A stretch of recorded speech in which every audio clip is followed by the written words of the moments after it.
Zimbabwe's main opposition party, Citizens Coalition for Change, saw thousands of supporters throng to its first rally. The CCC was formed in January when Nelson Chamisa made a break from the movement for democratic change. Now, next month, Zimbabwe will hold by-elections to fill more than 130 vacant parliamentary and council seats. The Yellow Party has endured constant harassment by police, who arrested scores of its supporters and blocked roads leading to the rally venue. Let's speak to its spokesperson, Advocate Fadzayi Mahere, who joins us this morning from Harare. Advocate, it's great to have you with us on the program this morning, and an incredible turnout despite the efforts of security police. Absolutely, yes. The citizens are very clear in their demand for transformation. The tens of thousands of citizens that came to Highfields grounds to see the launch of our by-election campaign rally just demonstrates beyond any doubt that there is only one, opposition leader recognized by the masses and who's got a realistic chance of unseating the regime of Mr. Mnangagwa. And that's our, citizen change champion, President Nelson Chamisa, who's currently the president of the movement. I think some important perspective, perhaps, for our viewers who are listening to the story this morning, Advocate Mahere, is the reasons behind the formation of the Citizens Coalition for Change. How did that come about? Thank you, Michelle. So, as you probably will be aware, over the last 2 years, there's been a sustained attack against the main opposition as Mr. Mnangagwa and his regime have tried to decimate us. They unlawfully recalled our MPs, which is why we've got such a massive by-election on the 26th of March. They unlawfully, with the assistance of the military, took over our headquarters. They withdrew our political party funding, which is due to us lawfully in terms of the Political Parties Finance Act. They unlawfully arrested almost all of our senior leaders.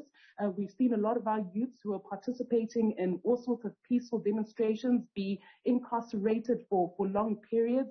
So every single tool that's been available to the regime to mount an attack to us has been used. And ultimately what they wanted to take away from us was the name MDC Alliance. Everybody knows that President Nelson Chamisa won over 2 million votes in the 2018 campaign under the banner of the MDC Alliance. And yet, through various, unlawful and, nefarious means, they tried to say that, no, the true leader of the MDC Alliance was Douglas Munzura.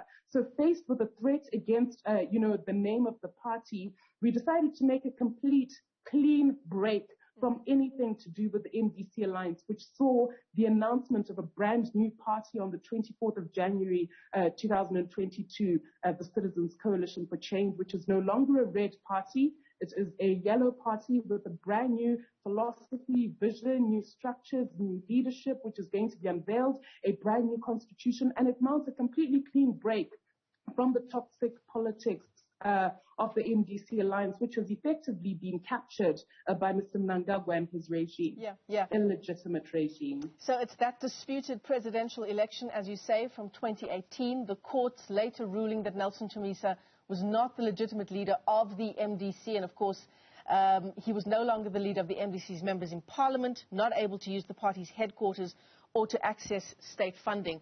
All of these developments and the lead up to the formation of this new party, Advocate Mahere, isn't it heartbreaking still that what the MDC stood for, that you couldn't carry that through?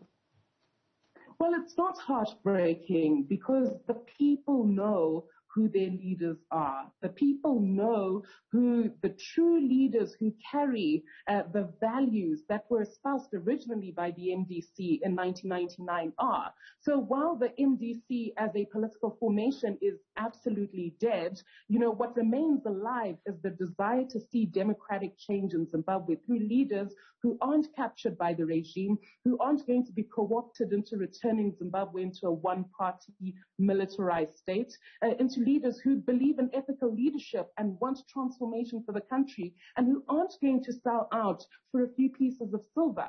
that remains alive. And I think the beauty of the announcement of the Citizens Coalition for Change is that it allows the citizens a brand new start, to create a movement that's completely disruptive.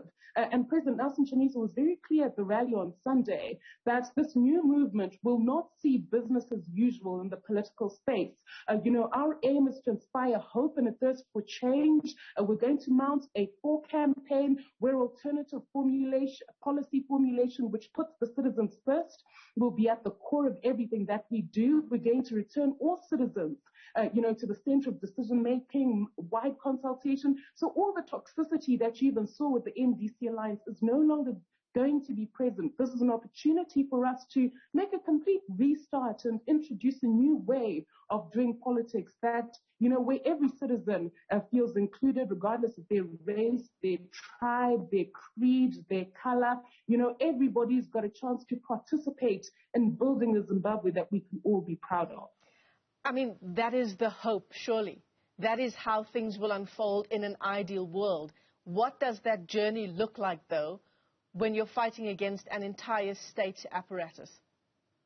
So as we've obviously seen over the last just the 2 weeks, or since the formation of this new movement, Mr. Mnangagwa and his illegitimate regime are very aware that the only formidable opponent, the only, entity that stands a chance to unseat them in 2023 is the Citizens Coalition for Change led by President Nelson Chamisa. So with that, they've mounted, an escalated campaign of violence against our members. In Harare East, we had very violent attacks against our young, our youth who were campaigning. On Friday, the exact same thing again in Harare, and we saw, our members filmed on camera, tortured by the police, and they're currently remanded in custody. In Mashingo as well, we saw 16 of our members arrested. In Kobagweru, the police unlawfully stopped one of our campaigns from taking place.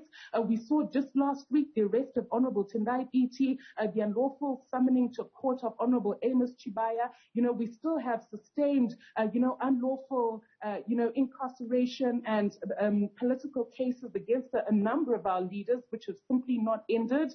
And the courts and the system are not interested in bringing those cases to a conclusion. Even on Sunday, in the lead up to the rally, we saw that the police mounted very unconstitutional restrictions on the carrying out of our rally. They said no buses. They said we couldn't sing at the rally. They said we couldn't, chant slogans. So effectively, what the police wanted was for us to sit in silence at a rally, which is completely unprecedented. By contrast, ZANU-PF has been allowed to use public buses, school buses to bus in, their usual rent-a-crowd, gatherings. They've been allowed to chant slogans. They've been allowed to even mete out violence against our campaigners when they're on their way back from their rallies. We've seen a number of people being arrested just for wearing a yellow shirt. In fact, one of our young people has got a fractured arm and had to go into surgery. He was beaten up simply for wearing a yellow shirt. On Yellow Sunday at the rally, we saw that there were police roadblocks on all the feeder roads going into Highfields.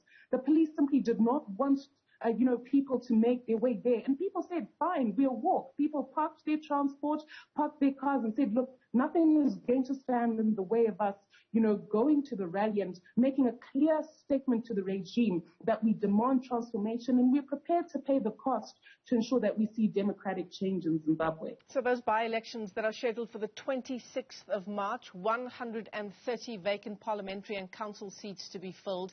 I mean, depending on how those by-elections go, it'll give us a fair idea of what we can expect in next year's general election. Well, yes, the Citizens Coalition for Change is a brand new party, as I indicated. So we're starting from zero. If we get one seat, it'll be the first seat that we can count on our checkbook and say, look, we have started, participating in the political marketplace. But obviously, we believe we've got mass citizen support. All of our candidates are busy, campaigning, selling this new vision for change and putting the citizens first in all of our decision making and ensuring that there's community consensus in all the decisions that we make, in the political space. So we're pretty confident that we're going to win a fair amount of those by-elections. And, the tens of thousands that supported us and came was definitely a show of force for the Triple C. It's a brand new party, barely a month old. If we can garner tens of thousands to a political rally in the face of, systemic intimidation, harassment, abuse by the police, that certainly bodes well, for the numbers that we're going to garner in the by-election on the 26th of March. But we're very clear in our minds that the by-election is just an appetizer for the main meal, which is the historic general election in 2023, where our target is to win 6 million votes in the presidential election, a 2/3 majority in parliament, and clean sweeps in local authorities. That is the real goal that we've set for ourselves as a political movement that puts the citizens first. Certainly. Advocate Fadzayi Mahere is the spokesperson of the Citizens Coalition for Change. Live to us there from Harare this morning. Thanks very much indeed for your time.